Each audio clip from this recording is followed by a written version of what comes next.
Good morning, student. Welcome you. This is first part. In previous part, we studied about the principle of insurance. First principle of utmost good to fair, and second principle of insurable interest. Then this is third. In this part, we are going to study about principle of indemnity. देखिए, principle of indemnity होता है क्या actually? According to this principle, insurance is not a contract of making a profit. देखिए, according to the insurance, जो इस principal के तौर पे जब अपन इंश्योरेंस करवाते हैं तो वो सिर्फ प्रॉफिट के लिए नहीं किया जाता है, ठीक है। The purpose of insurance is bring back the insured in the same finance position as he was before the loss. ठीक है, इंश्योरेंस का मतलब ये है कि जब इंश्योर्ड जो होता है वो व्यक्ति जिस कंडीशन में होता है वो उस लॉस से पहले जिस कंडीशन में होता है उस कंडीशन पे वापस लिया था इंश्योर्ड। जो कि मतलब आपने 10 लाख इन्वेस्ट किया तो 10 लाख आपको देगी, मतलब तो आप उसी कंडीशन पे आ जाएंगे, प्रॉफिट नहीं होता है इसमें। ठीक है, for an example, a person insured is factory 2 lakh against the fire. देखिए, यदि किसी व्यक्ति ने 2 लाख का इंश्योरेंस करवाया उसके अगेंस्ट फायर, आग के तौर पे, ठीक है, यदि आग लग जाता है, due to fire he suffered a loss of 1 lakh. यदि आग लग जाने के कारण 1 लाख का नुकसान होता है, then the insurer company will compensation him only 1 lakh rupees. ठीक है, 1 लाख ही देगी, and not policy amount that is 2 lakh. देखिए, 2 लाख का करवाया लेकिन 2 लाख उसको नहीं देगी, because the purpose of insurance is to compensation for the loss, not for earning profit. इसलिए जो मेन पर्पज होता है इंश्योरेंस का वो होता है कि आपको कंपेंसेशन दिया जाए जो आपका लॉस हुआ, न कि आपको एज अ प्रॉफिट दिया जाए। ठीक है, तो ये होता है इसका प्रिंसिपल ऑफ इंडेमनिटी। नेक्स्ट आता है प्रिंसिपल ऑफ कंट्रीब्यूशन।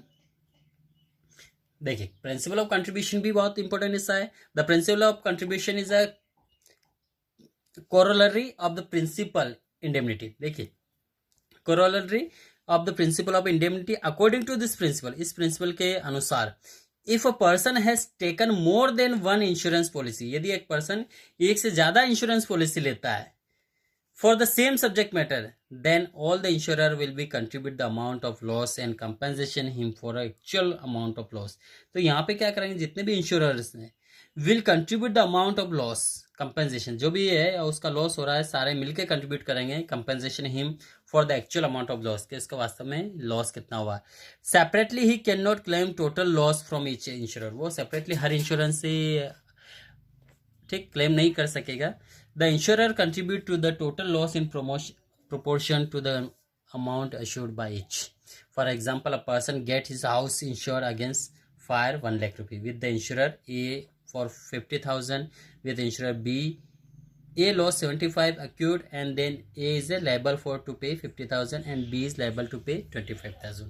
ठीक है, the formula use to determine the compensation amount is, देखिए यहाँ पे एग्जाम्पल देखेंगे तो फार्मूला जो है यहाँ पे देखेंगे, sum assured with the particular insurer and actual loss, दोनों का इंटू होगा। जैसे 1 लाख का है तो into 75, then divide by 150, then 50,000।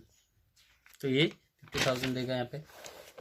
And जो बी है वो देखिए, B 50 into 75 upon 150 is equal to 25। तो ये इस तरह से दोनों को मिला के उसको कंट्रीब्यूशन दे दिया जाएगा जो भी कंपनसेशन बनता है। Next, principle of subrogation. Principle of subrogation देखिए क्या होता है यहाँ पे, according to this principle after paying the compensation, देखिए कंपनसेशन देने के बाद the insurer step into the shoes of the insured. ठीक है, compensation, the insurer step into the shoes of the insured, and in the other word, when we insured is a compensate for the loss of damaging property insured by him her, the right of ownership of such a property passes to the insurer। और जो भी बचता है सामान, जो भी damage या अधूरा होता है उसका सारा जो ऑनर वो बन जाता है, इंश्योरर बन जाता है।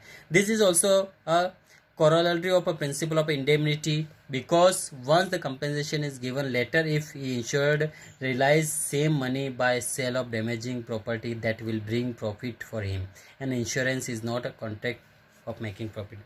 और देखिए, जो डैमेज है ये सामान, जो प्रॉपर्टी, तो इंश्योर पर्सन यदि बेच के डैमेज को पैसा कमाना चाहेगा तो वो प्रॉफिट मिलता है, इसलिए वो उसको नहीं दिया जाएगा जो भी इंश्योरेंस कंपनी का होगा। एग्जाम्पल देखिए, if a person has taken a fire insurance policy of his factory, due to fire he suffered a loss of 1 lakh rupee and he get compensation for same, उसको 1 लाख मिल गया। Then later on half of burn goods, देखिए कुछ वस्तुएं अधूरी जल जाती हैं, कुछ पूरी नहीं जलती, were sold by 10,000, then this 10,000 will keep by insurance company, और जो 10,000 वो इंश्योरेंस कंपनी रखेगी, and not by insured because insured has already got full compensation for the loss, और जो लॉस हुआ उसको इंश्योर्ड को ऑलरेडी मिल गया। Principle of cause of proxima, according to this principle, देखिए ये प्रॉक्सिमा जो कहलाता है, बहुत अच्छा पॉइंट से प्रिंसिपल इसका। According to this principle the cause of reason for the loss must be related to the subject matter insurance contract. जब भी आपने इंश्योरेंस कॉन्ट्रैक्ट लिया तो वो सब्जेक्ट मैटर उससे रिलेटेड होना चाहिए। आपने फायर का इंश्योरेंस करवाया और यदि किसी अदर रीजन से यदि आपका लॉस होता है तो वहाँ पे वो कंपनी आपको कंपनसेशन नहीं देगी। If the loss is due to the some other causes then the insurer can deny the pay compensation, ठीक है। For example, if a person has taken marine insurance policy for sending the wheat bag, and on the way if he rate spoil the weight, and then no compensation will be given because under the marine insurance the cause of loss should be sea perils and no rate, ठीक है। जो भी है वो marine insurance तो उस पर समुद्री पानी से खराब होता है तो उसको कंपनसेशन मिलेगा, अदरवाइज नहीं मिलेगा, ठीक है। अदर कोई रीजन होगा तो उसको नहीं मिलेगा। यही कहलाता है प्रिंसिपल ऑफ कॉस्ट प्रॉक्सिमा। अब लास्ट आता है principle of mitigation of loss.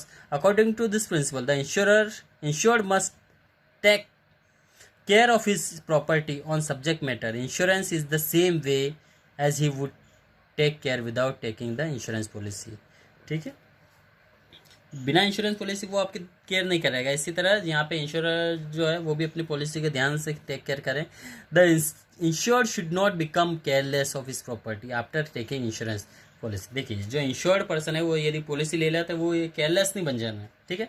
ऐसा नहीं हो जो केयरलेस, हमने तो इंश्योरेंस करवा लिया तो हम कोई बात नहीं, कोई भी नुकसान हुआ हमें कोई दिक्कत नहीं, सारा कंपनसेशन कंपनी देगा, ऐसा नहीं होना चाहिए।